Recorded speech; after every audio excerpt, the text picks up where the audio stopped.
નમસ્કાર મિત્રો, સ્વાગત છે આપ સૌનું અમારી YouTube ચેનલમાં। તો હાલ મિત્રો હવામાન વિભાગે વરસાદની આગાહી અને મિત્રો આજે ક્યાં ક્યાં પડશે વરસાદ। તો મિત્રો વરસાદ તેમજ વાવાઝોડાને લગતી તમામ નવી અપડેટ માટે અમારી ચેનલની અંદર જે પણ મિત્રો નવા છે સબસ્ક્રાઇબ નથી કરી તો સબસ્ક્રાઇબ કરી લેજો અને મિત્રો વિડીયો ગમે તો વિડીયોને લાઈક કરો, શેર કરો અને કમેન્ટ કરો।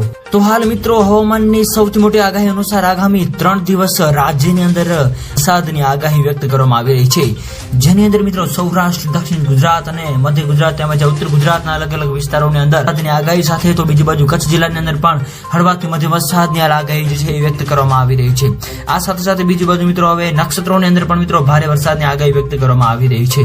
તો હાલ મિત્રો વરસાદની આપણે જો વાત કરીએ તો ભાવનગર, ભરૂચ, સુરત તેમજ અમરેલી, બોટાદ, નર્મદા, છોટાઉદેપુર વગેરે વિસ્તારો તેમજ જુનાગઢ, રાજકોટ, પોરબંદર, ગીર સોમનાથ વગેરે વિસ્તારોની અંદર મિત્રો હળવાથી મધ્યમ વરસાદની પણ આગાહી વ્યક્ત કરવામાં આવી રહી છે। આ ઉપરાંત મિત્રો અરબી સમુદ્રની અંદર તેમજ બંગાળની ખાડીની અંદર મિત્રો નવી લો પ્રેશર સિસ્ટમ પણ બનવા જઈ રહી છે, જેની મિત્રો સંપૂર્ણ નવી અપડેટ જે આપતી જશે એમાં અમે તમને જણાવતા રહીશું। તો મિત્રો હાલની જો આપણે વાત કરીએ તો ગુજરાત રાજ્યની અંદર હવે આગામી 5 દિવસ સુધી છે એવામાં મિત્રો નવી સિસ્ટમ પણ બનવા જઈ રહી છે અને જે મિત્રો સિસ્ટમ વાવાઝોડું બનશે કે નહીં તેના વિશે પણ મિત્રો જેમ સંપૂર્ણ નવી અપડેટ આવતી જશે એમાં મેં તમને જણાવી દઈશું।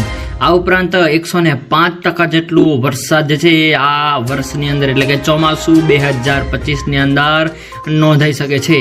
સાથે સાથે આ અંદર કેરળમાંથી મિત્રો ચોમાસાની શરૂઆત થઈ જવાની 1 જૂનથી રહેશે।